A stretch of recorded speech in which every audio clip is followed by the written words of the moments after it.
पिछले दिन हम लोगों ने विद्युत विच्छेदन पर चर्चा की थी। क्या है विद्युत विच्छेदन? किसी विद्युत विच्छेदन किसी इलेक्ट्रोलाइट के घोल में जब विद्युत धारा प्रवाहित की जाती है तो इसके फलस्वरूप इलेक्ट्रोलाइट के आयन, प्रत्येक इलेक्ट्रोलाइट में कैटायन और एनायन, धनायन और ऋणायन दोनों मौजूद होते हैं।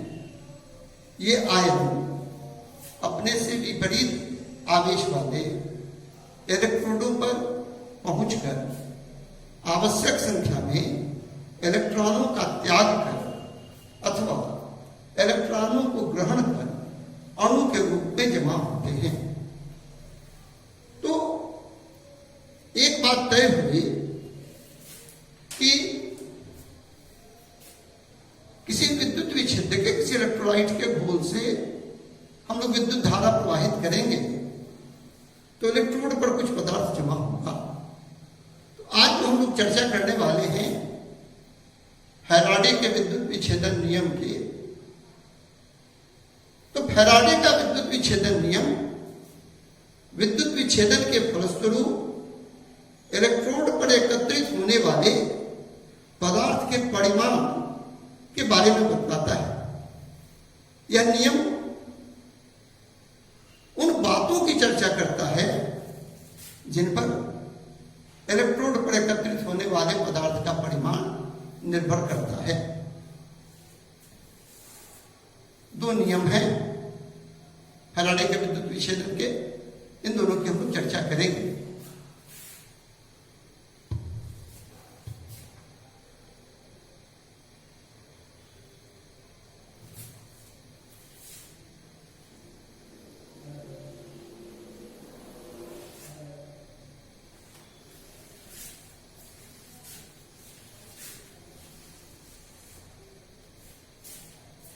फैराडे के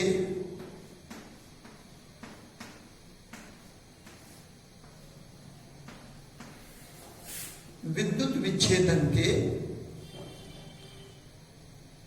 फैराडे के विद्युत विच्छेदन के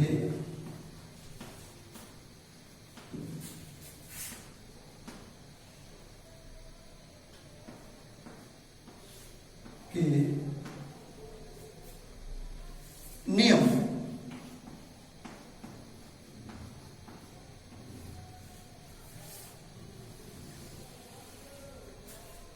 फैराडेज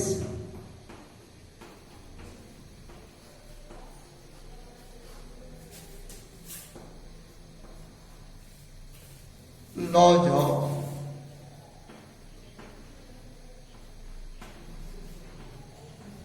इलेक्ट्रोलिसिस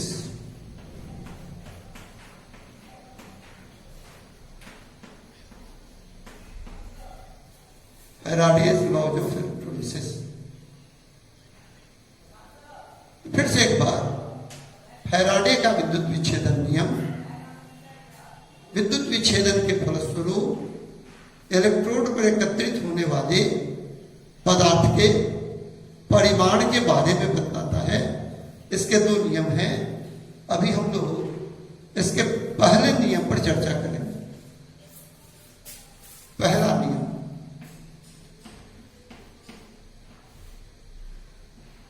इसमें ध्यान रखिएगा, नंबर 1 नंबर 2 करके नहीं लिखते हैं।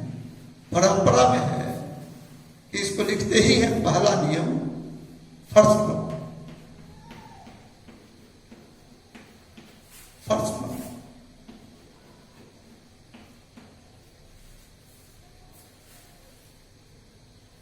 यह नियम इलेक्ट्रोड पर एकत्रित पदार्थ के परिमाण के बारे में बताता है उस परिस्थिति में जब किसी पदार्थ के मतलब किसी विद्युत विच्छेद के, यहां पर हम लोग जब पदार्थ शब्द बोलेंगे, सब्सटेंस बोलेंगे, तो इसका मतलब होगा विद्युत विच्छेद, इलेक्ट्रोलाइट। तो किसी पदार्थ के घोल से विद्युत धारा प्रवाहित हो रही है, तो यहां क्या होगा कि पदार्थ एक ही रहेगा, पदार्थ एक ही रहेगा, उसके घोल की सांद्रता, उसके सॉल्यूशन का कंसंट्रेशन भी समान होगा, लेकिन विभिन्न घोलों से क्या होगा, इसके घोलों को अलग लेकर किसी पदार्थ के समान सांद्रता के घोलों को अलग अलग लेकर उसमें अगर विद्युत धारा का अलग अलग परिमाण प्रवाहित किया जाए तो इसके फलस्वरूप क्या होता है, यह बताता है पहला नियम। अब पदार्थ समान है, उसके जो घोल है उनकी सांद्रता समान है, विद्युत धारा का अलग अलग परिमाण, तो विद्युत धारा का परिमाण बराबर होता है C इंटू टी। क्या है विद्युत धारा का परिमाण? विद्युत धारा का परिमाण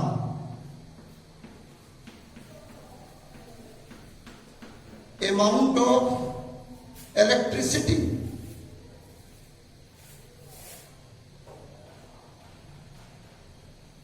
विद्युत धारा का परिमाण बराबर होता है C इंटू टी, जहां C क्या है, विद्युत धारा की ताकत, स्ट्रेंथ ऑफ इलेक्ट्रिक करंट, और T क्या है,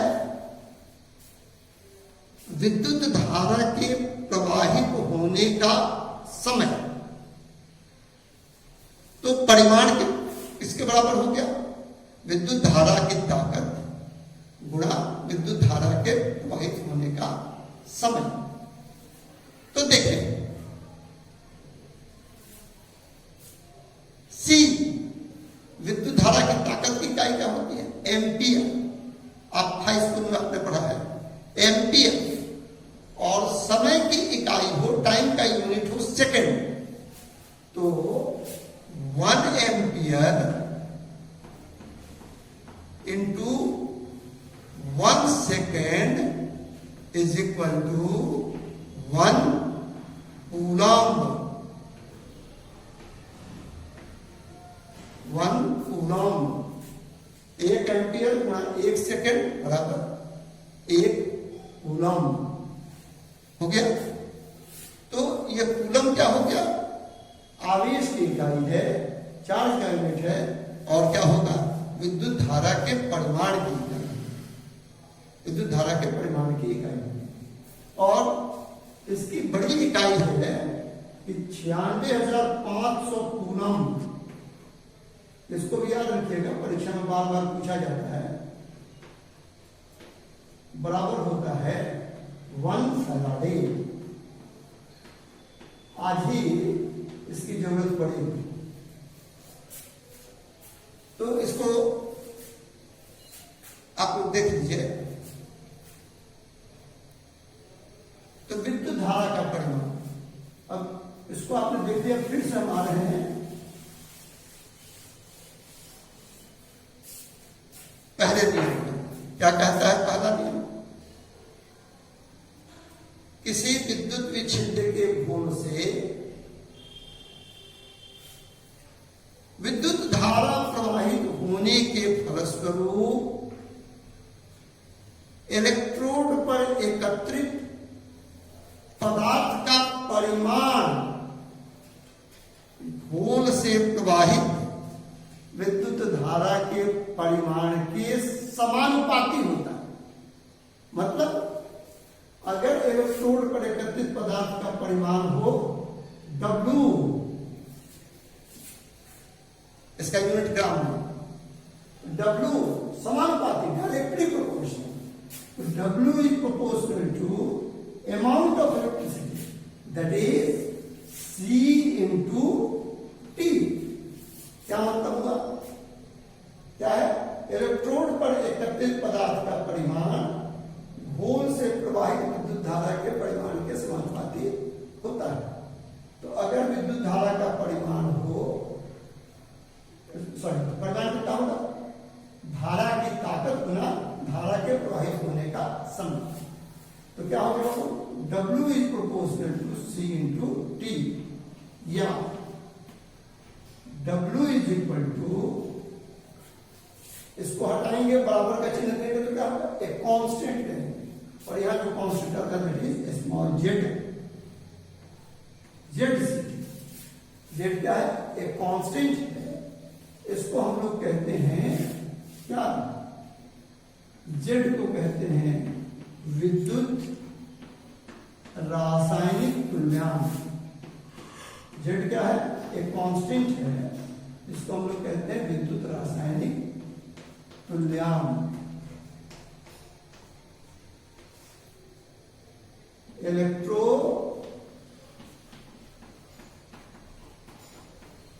केमिकल इक्विवेलेंट, इलेक्ट्रोकेमिकल इक्विवेलेंट। तो ये क्या है कि मान लिया जाए कि किसी पदार्थ के घोल से C एम्पियर की विद्युत धारा 30 सेकंड तक प्रवाहित की गई। इसके फलस्वरूप इलेक्ट्रोड पर उस पदार्थ का W ग्राम जमा होता है। तो फैराडे के विद्युत विच्छेदन के पहले नियम के अनुसार W will be proportional to C into T, that is W is equal to ZCT, where Z is electrochemical equivalent of substance, पदार्थ का विद्युत रासायनिक तुल्यांक है। अब जरा सा देखें, ये आपका इक्वेशन नंबर 1 हो गया। यदि Z बराबर हो, नहीं, C बराबर हो 1 एम्पियर और T बराबर हो 1 सेकेंड, तो समीकरण 1 से क्या हो जाएगा? समीकरण 1 से फ्रॉम इक्वेशन 1 क्या हो जाएगा? देखिए जरा सा, W is equal to Z विद्युत रासायनिक तुल्यांक। ये विद्युत रासायनिक तुल्यांक क्या है? मेरे शब्द में कहें आपको क्या है? परिमाण। Z बराबर है W के। परिमाण किसका परिमाण? इलेक्ट्रोड पर एकत्रित पदार्थ का परिमाण। कब? जब उस पदार्थ के घोल से 1 एम्पियर की धारा 1 सेकंड तक प्रवाहित होती हो, तब पदार्थ का जितना परिमाण इलेक्ट्रोड पर जमा होता है, उस परिमाण को उस पदार्थ का विद्युत रासायनिक तुल्यांक कहा जाता है। आपको अभी हमने बताया थोड़ी देर पहले कि 1 ampere into 1 ampere into 1 second, 1 ampere गुना 1 सेकेंड बराबर होता है 1 कूलॉम। तो विद्युत रासायनिक तुल्यांक इलेक्ट्रोकेमिकल इक्विवेलेंट हम लोग इस तरह से भी परिभाषित कर सकते हैं कि यहां अगर ये 1 एम्पियर है और ये 1 सेकेंड है, तो C इंटू T को हम लोग कर सकते हैं 1 कूलॉम, क्योंकि अभी आपने देखा कि 1 ampere into 1 second is equal to 1 coulomb. तो क्या हो गया? किसी पदार्थ के घोल से 1 कूलॉम विद्युतीय आवेश प्रवाहित करने के फलस्वरूप इलेक्ट्रोड पर एकत्रित पदार्थ का परिमाण पदार्थ के विद्युत रासायनिक तुल्यांक के बराबर होता है। अब हम लोग बात करेंगे दूसरा नियम।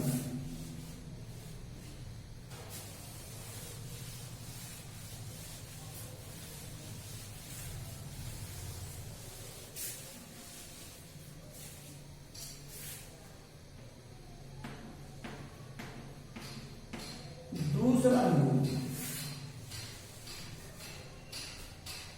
सेकेंड नियम, सेकंड लॉ क्या होगा? दूसरा नियम देखिए, पहले नियम में क्या था? घोल समान था। यहां पर जो घोल होंगे अलग अलग पदार्थों के होंगे, उनकी सांद्रता जब समान होगी, लेकिन जो घोल होंगे वो डिफरेंट सब्सटेंस के होंगे। हाँ, इन सॉल्यूशंस का कंसंट्रेशन डेफिनेटली इक्वल होगा है। तो विभिन्न पदार्थों के घोलों से विद्युत धारा का एक निश्चित परिमाण, समान परिमाण प्रवाहित किया जा रहा है। द्वितीय नियम किससे मतलब रखता है कि विभिन्न पदार्थों के घोलों से विद्युत धारा का समान परिमाण अगर प्रवाहित किया जाए तो क्या होगा?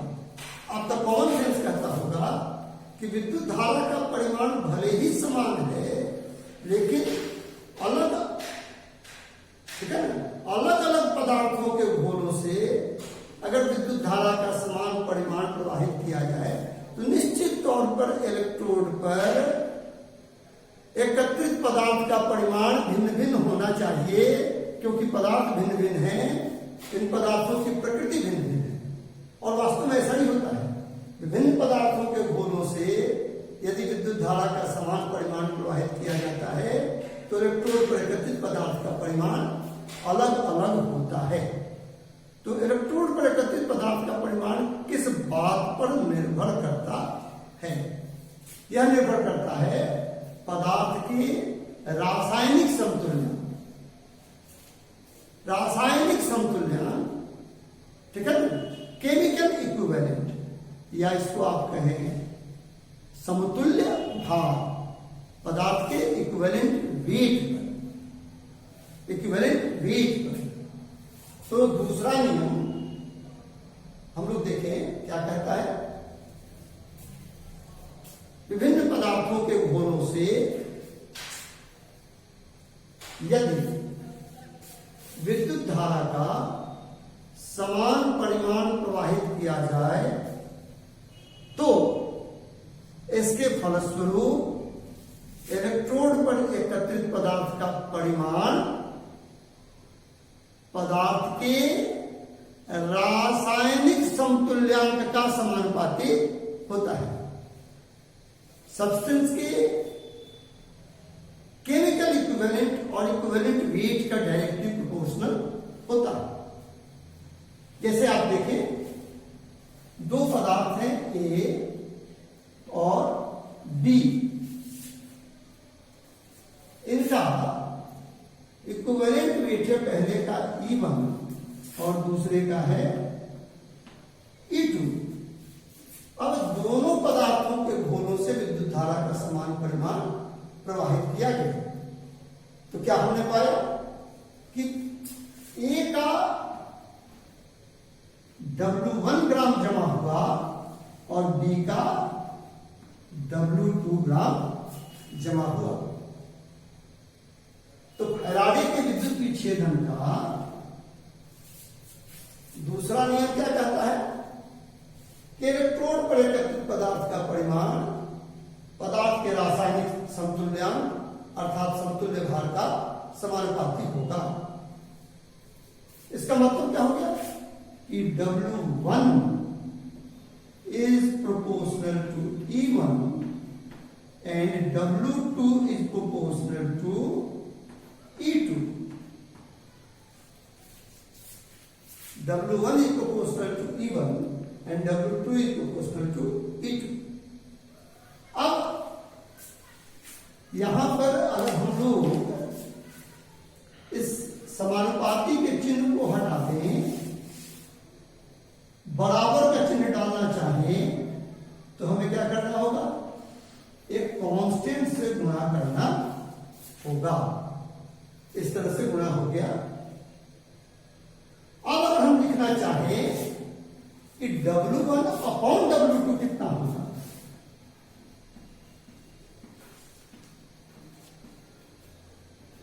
तो ये आपका हो जाएगा E1 अपॉन E2, भाग दीजिएगा तो ये के कट जाएगा।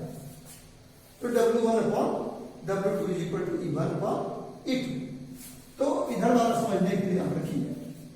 फिर आइए, दो पदार्थों A और B जिनके समतुल्य भार क्रमशः E1 और E2 है, इन दोनों पदार्थों के घोलों से विद्युत धारा का एक निश्चित परिमाण प्रवाहित किया गया, जिसके फलस्वरूप A का W1 ग्राम जमा हुआ इलेक्ट्रोड पर और B का इलेक्ट्रोड पर W2 ग्राम जमा हुआ। तो फैराडे के विद्युत विच्छेदन के दूसरे नियम के अनुसार क्या हो जाएगा? W1 upon W2 is equal to E1 upon E2। E1 upon E2 ये हो गया हम लोगों का दूसरा नियम, यानी ये हिस्सा है, ये समझने के लिए।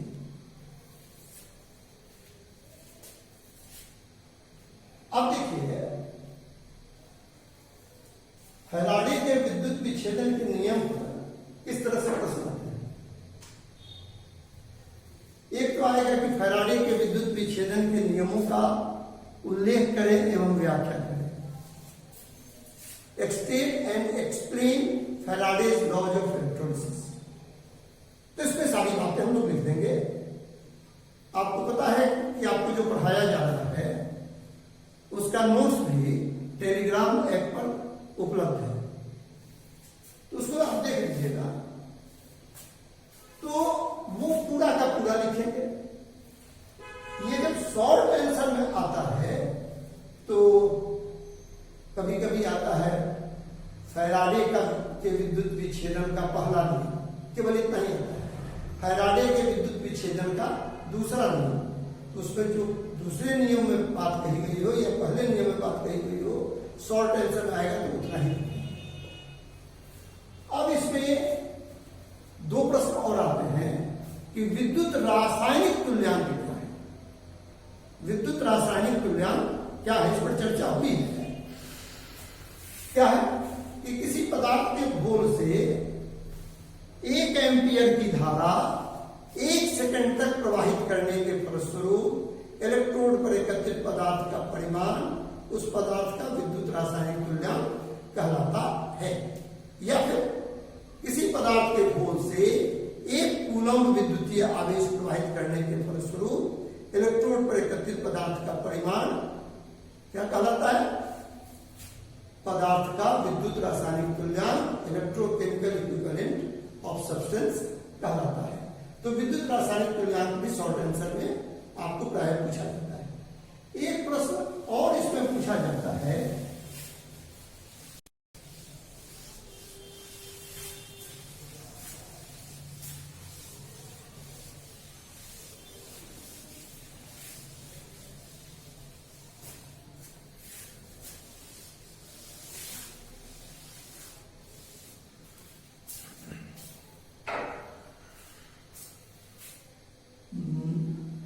पदार्थ के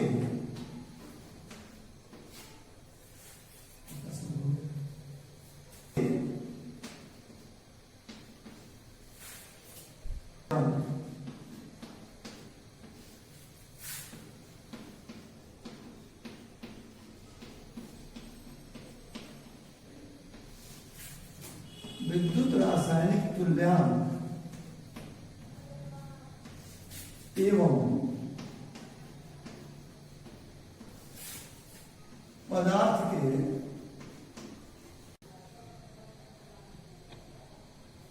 अब हम लोग चर्चा करेंगे फैराडे, ये शीर्षक गलत होगा, विद्युत रासायनिक तुल्यांक एवं पदार्थ के रासायनिक तुल्यांक। इसको कहीं कहीं समतुल्यांक भी कहा गया होगा, अंग्रेजी दोनों की है इक्विवेलेंट। तो पदार्थ के विद्युत रासायनिक तुल्यांक और पदार्थ के रासायनिक तुल्यांक में संबंध पर अंग्रेजी में कहते हैं relation between electro chemical equivalent and chemical equivalent of substance। इसी के बीच संबंध स्थापित करना बहुत पूछा जाता है परीक्षा। तो देखें क्या है, दो पदार्थ हैं ए और बी, दोनों पदार्थों के घोलों से विद्युत धारा का समान परिमाण, इक्वल अमाउंट ऑफ इलेक्ट्रिसिटी, विद्युत धारा का समान परिमाण प्रवाहित किया गया, जिसके फलस्वरूप क्या हुआ, इलेक्ट्रोड पर ए का W1 ग्राम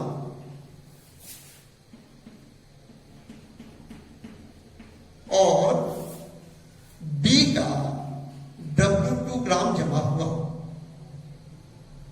अब देखिए, यदि ए का विद्युत रासायनिक तुल्यांक हो, इलेक्ट्रोकेमिकल इक्विवेलेंट हो ए का Z1 और बी का विद्युत रासायनिक तुल्यांक, बी का इलेक्ट्रोकेमिकल इक्विवेलेंट हो Z2, तथा ए और बी के रासायनिक तुल्यांक या कहिए रासायनिक संतुल्यांक या समतुल्य भाज्यों के लिए केमिकल इक्विवेलेंट और इक्विवेलेंट वेट, तो क्या है, ए का रासायनिक तुल्यांक है E1 और बी का रासायनिक तुल्यांक है E2। ए का रासायनिक तुल्यांक है E1 और बी का रासायनिक तुल्यांक है E2। ये हो गया। फिर से दो पदार्थ ए और बी, ए का विद्युत रासायनिक तुल्यांक Z1 और बी का रासायनिक तुल्यांक, विद्युत रासायनिक तुल्यांक बी का Z2। ए का रासायनिक तुल्यांक है E1 और बी का रासायनिक तुल्यांक है E2। हम लोग क्या एक मिनट चाहे तो आप इसका स्क्रीनशॉट ले लीजिए, क्योंकि हम इसको मिटाने की जरूरत पड़ेगी।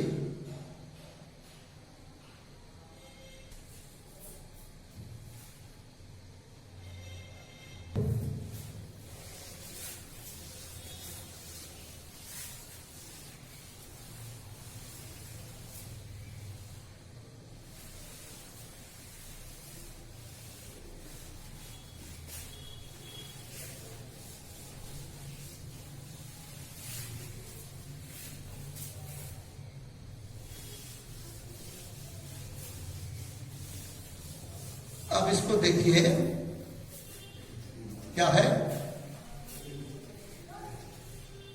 क्या है, फिर से देख लीजिए जरा समझिए। दो पदार्थ ए और बी, इसका विद्युत रासायनिक तुल्यांक Z1, इसका Z2, इक्विवेलेंट वेट इसका E1, इसका E2, विद्युत धारा का एक निश्चित परिमाण प्रवाहित हुआ, ए का जमा हुआ W1 और बी का जमा हुआ W2। तो देखिए, फैराडे के विद्युत विच्छेदन के पहले नियम को याद कर लें तो क्या हो जाएगा, W1 इज इक्वल टू आएगा Z1CT और W2 आएगा कितना, Z2CT। और अगर फैराडे के दूसरे नियम की बात करें तो ये आ जाएगा पहले नियम से कितना, W1 upon W2 is equal to Z1 upon Z2। किससे, फैराडे के विद्युत विच्छेदन के पहले नियम से। और दूसरे नियम में तो अभी हम लोगों ने पाया ही था कि ये आएगा W1 upon W2 is equal to E1 upon E2।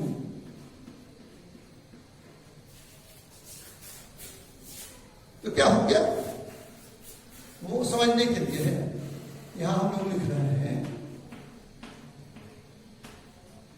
ये सारा हिस्सा जो है इतना, ये सब समझने के लिए फैराडे के विद्युत विच्छेदन के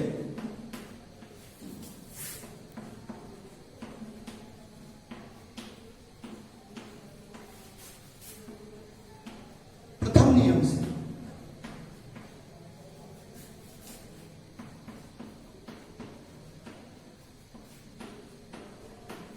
क्या आएगा? W1 upon W2 is equal to Z1 upon Z2। और उसके बाद फैराडे के विद्युत विच्छेदन के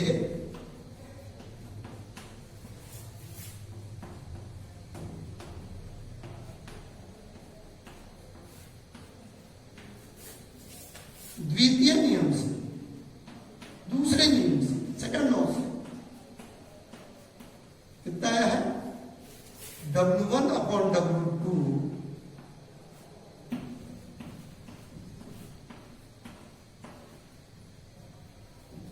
W1 अपॉन W2 हो गया E1 अपॉन E2।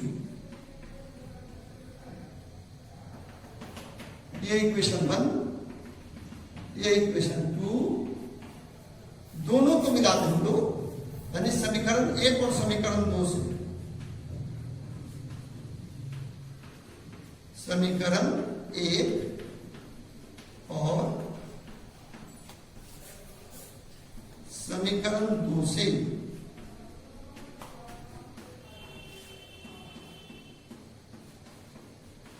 क्या हो जाएगा?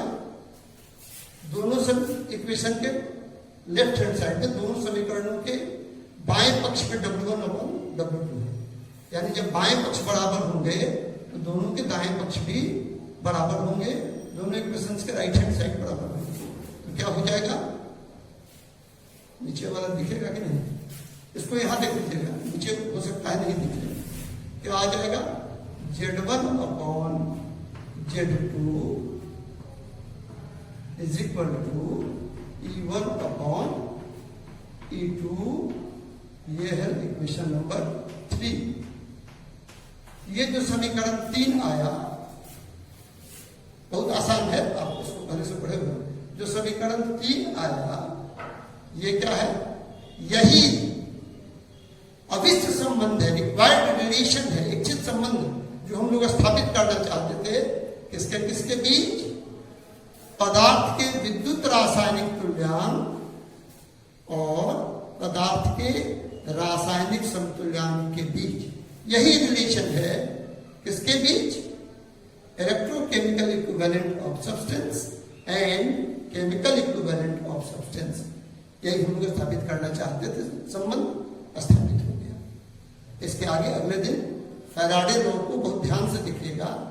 प्रत्येक वर्ष इससे किसी न किसी रूप में प्रश्न रहते ही हैं। इस पर आधारित न्यूमेरिकल्स बहुत आसान है।